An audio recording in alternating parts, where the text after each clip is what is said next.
Hai, welcome to Artocles. Banyak yang nge-request kasus ini, tapi sepertinya baru bisa kesampaian saya bahas sekarang karena daftar requestnya lumayan panjang. Nggak apa-apa ya, kita akan segera masuk ke kasusnya. Sebelum dilanjutkan, ini saya mau kenalkan kamu sama toko online yang menjual berbagai jenis parfum kualitas oke, namun harganya terjangkau. Namanya adalah The Body Luxe. Apalagi sekarang The Body Luxe punya produk baru, yaitu parfum khusus daerah kewanitaan. Ini adalah Mist Tahara, khusus untuk Miss V yang dijamin 100% original, aman dan sangat bermanfaat untuk kalangan wanita yang sudah menikah ataupun yang belum. Tentunya bisa menambah rasa percaya diri. Suami atau pasangan pasti betah berlama-lama sama kamu. Parfum ini juga bisa menghilangkan aroma tak sedap. Wanginya enak banget, pasti bikin suami pengen cepet-cepet pulang ke rumah. Bisa digunakan untuk sehari-hari maupun saat sedang datang bulan. 100% terbuat dari bahan alami, jadi bisa dipakai ke seluruh tubuh ya. Dijamin halal juga, sehingga dapat digunakan saat kamu sholat. Cek langsung ke akunnya The Body Luxe yang ada di Instagram ataupun aplikasi Shopee. Soalnya lagi promo nih, lagi promo launching cuma Rp100.000, udah dapet 3 botol. Dan yang pasti ada banyak varian wangi, bisa deh pilih-pilih sesuai selera kamu. Untuk info lengkapnya, semua kontak The Body Luxe sudah saya tempelin di bawah ya.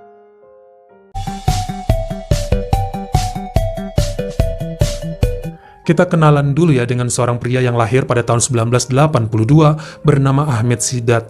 Dia bekerja sebagai akuntan dan juga bergabung pada perusahaan keuangan. Di tahun 2010, dia kenalan dengan seorang wanita yang 5 tahun lebih muda darinya bernama Fahima Yusuf, lalu mereka berpacaran dan menikah di penghujung tahun 2011. Kelihatannya pernikahan ini berjalan baik dan mereka sangat bahagia. Pada tahun 2013, putra mereka lahir dan diikuti putri kedua yang lahir pada tahun 2016. Pasangan ini tinggal di daerah Carlisle, Perth, Australia, dan banyak yang melihat keluarga mereka sangat sukses. Tadinya Fahima adalah seorang guru, namun setelah kelahiran anak kedua, dia total menjadi ibu rumah tangga.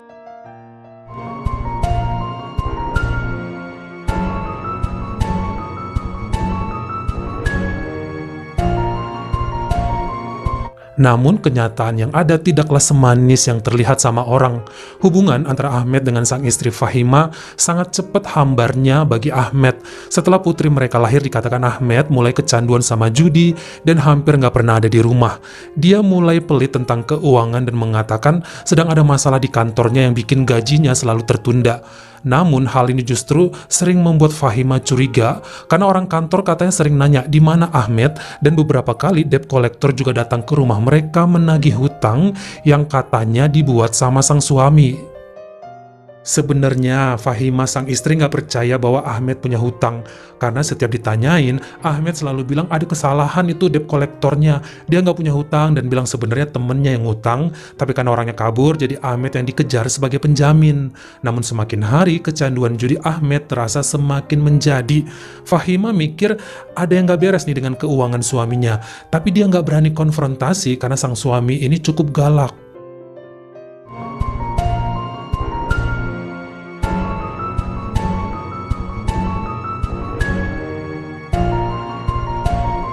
Pada tahun 2017, salah satu kakaknya Fahima yang bernama Laila, yang identitasnya disembunyikan, ditinggalkan oleh suaminya untuk selamanya karena kecelakaan. Nah, si Laila ini punya seorang anak dan ternyata sang suami meninggalkan harta warisan yang cukup banyak. Karena usia Laila sama dengan Ahmed, dikatakan Ahmed mulai menyukai Laila. Dia mulai berani meng-SMS kakak iparnya itu dengan bertanya apa kabar dan sebagainya. Sang kakak ipar juga balas seadanya aja, namun ketika Ahmed mulai SMS yang aneh-aneh, si kakak ipar tersebut udah gak mau lagi membalas pesannya. Untuk info aja, si Laila ini kakaknya Fahima pernah kuliah bareng Ahmed, dan menurut Ahmed, wajah Laila jauh lebih cantik dari istrinya Fahima. Apalagi sejak menjanda, itu Laila kecantikannya bertambah 100 kali lipat, lebih greget dan ngegemesin. Di saat-saat tersebut dikatakan hasratnya Ahmed kepada istrinya Fahima emang udah terasa hambar. Selain istrinya udah jarang dandan, kusam, burik, dan cerewet, Ahmed juga udah bosen sama Fahima. Udah gak enak lagi katanya. Makanya beberapa kali akhirnya Ahmed sering mendatangi rumah Laila sang kakak ipar dengan berbagai alasan. Hal inilah yang kemudian membuat Laila risih. Dia nggak enak lah ya dilihat tetangga janda kembang tapi didatangi pria beristri, apalagi itu suami adiknya. Sampai kemudian Laila menceritakan hal tersebut kepada Fahima dan memberi saran untuk lebih menjaga suaminya. Beri kehangatan, kasih perhatian, jangan terlalu fokus sama anak tapi suami dibiarkan gitu aja. Karena ketakutan ini, akhirnya Fahima mulai berubah dan katanya mulai deh dandan gini gitu. Setiap suaminya pulang kerja, dia coba goda dengan senyuman dan lirikan genit. Tapi ya karena emang si Ahmed udah mati rasa, tetap aja dicuekin dan kadang ditinggalin gitu aja. Ahmed udah gak cinta, udah gak ada rasa, udah habis banget hasratnya kepada istrinya itu dan mulai berpikir untuk bercerai dan mau nikah sama kakak iparnya aja, sang pujaan hatinya, Laila Yusuf. Mungkin karena hasrat cintanya kepada Laila semakin menggebu-gebu, apalagi kalau Laila mau ke pasar itu cara jalannya aja udah kayak ngajak berumah tangga banget. Cara dia senyum ke Ahmed katanya udah kayak mau ngajakin buru-buru ke penghulu.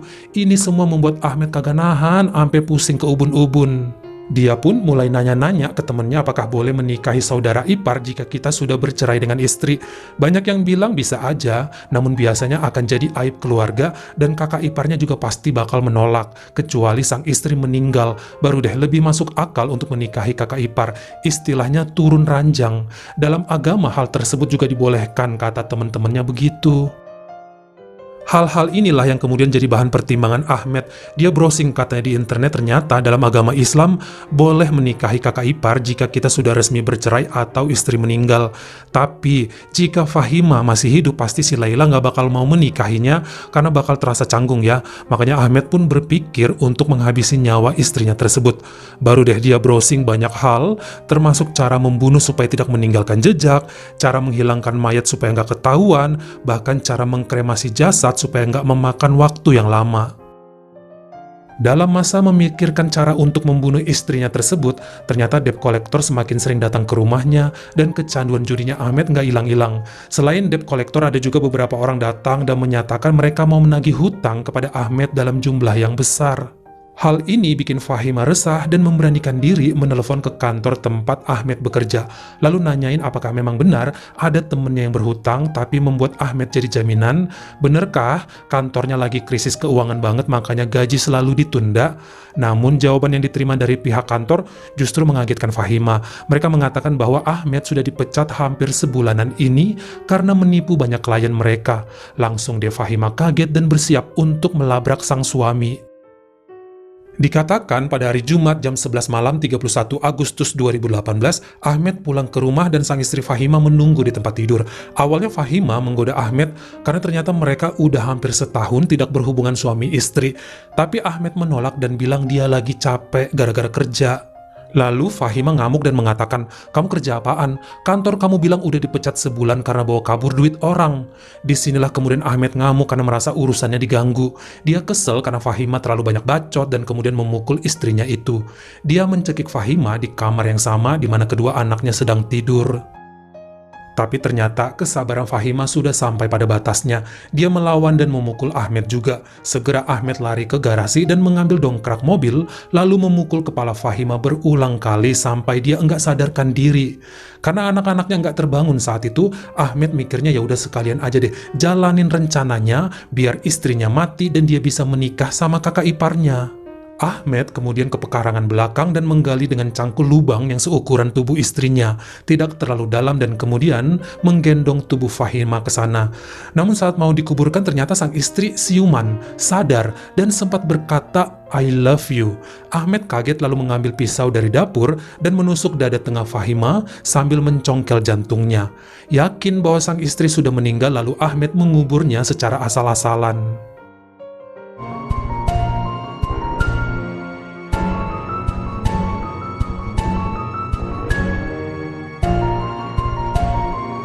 Kelihatannya Ahmed nggak tahu satu hal, bahwa istrinya Fahima sudah bercerita panjang lebar kepada orang tuanya tentang kebiasaan berjudi dan hutang Ahmed yang katanya cukup banyak.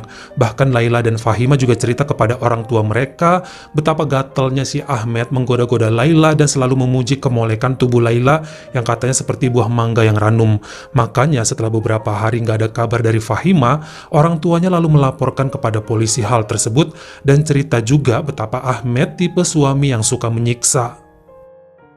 Awalnya Ahmed mengatakan bahwa istrinya lagi keluar negeri untuk operasi mata. Kemudian dia bilang Fahima lagi ada acara nikahan temennya di Kanada dan berbagai alasan lainnya. Namun pihak keluarga nggak percaya sebab mustahil ya Fahima nggak izin sama mereka, bahkan meninggalkan anak-anaknya begitu aja. Biasanya dia menitipkan mereka di rumah ibunya. Karena pihak keluarga juga tahu kan bahwa si Ahmed ini paling anti yang namanya jagain anak. Benar saja, 2 hari kemudian polisi langsung memeriksa seluruh rumah Ahmed dan mereka menemukan seonggok tanah di halaman belakang yang bentuknya berantakan. Pihak polisi menggunakan mesin pengeruk dan menemukan tubuh nggak bernyawa Fahima di lubang dangkal tersebut. Selain itu juga di tempat sampah terdapat bagian kulit dari dada Fahima yang diduga karena ditusuk pisau. Tentunya hal ini segera membuat Ahmed Sidhat tidak berkutik. Tidak ada penjelasan apa-apa darinya selain diam 1000 bahasa. Dari hasil penyelidikan kepolisian Australia, darah Fahima ditemukan di spray dan dongkrak yang diduga mengalir dari kepalanya.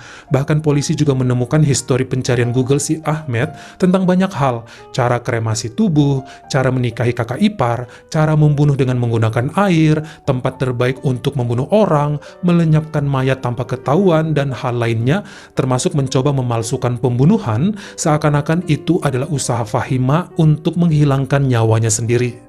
Tentunya, karena DNA dan juga sidik jari Ahmed saja yang ditemukan di dalam rumah, makanya dia pun mengakui semua perbuatannya dan mengatakan semua dilakukan atas dasar keinginannya menikahi sang kakak ipar, Laila Yusuf. Ahmed mengakui hasrat dan gelora asmaranya udah nggak ada lagi buat istrinya itu.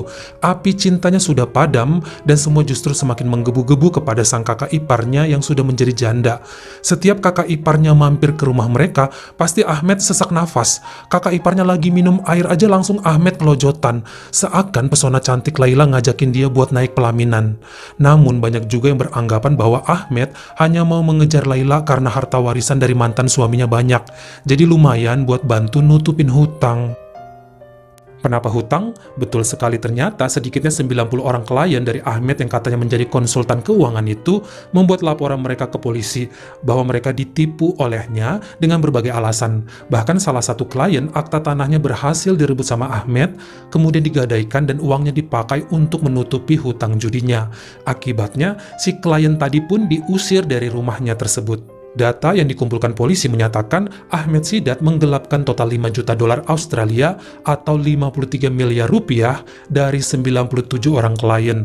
Belum termasuk sejumlah uang yang dia dapat dari hasil menipu abang ipar dan mertuanya senilai lebih dari 200.000 dolar Australia.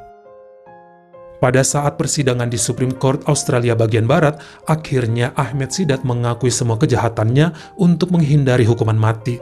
Menurut hasil penyelidikan, walaupun jantungnya sudah dicongkel, kelihatannya Fahima masih hidup saat dia dikubur, karena dokter mengatakan justru awal dari penyebab kematiannya adalah kehabisan nafas, jadi dia dikubur secara hidup-hidup. Sampai kemudian pada 27 Mei 2019, juri dan hakim Bruno Vianaka membacakan hasil keputusan di mana Ahmed Sidhat dinyatakan bersalah atas kejahatan tingkat 1 melenyapkan nyawa sang istri, Fahima Yusuf, dan dijatuhi hukuman penjara seumur hidup, namun boleh bebas dengan membayar jaminan setelah menjalani kurungan minimal 23 tahun.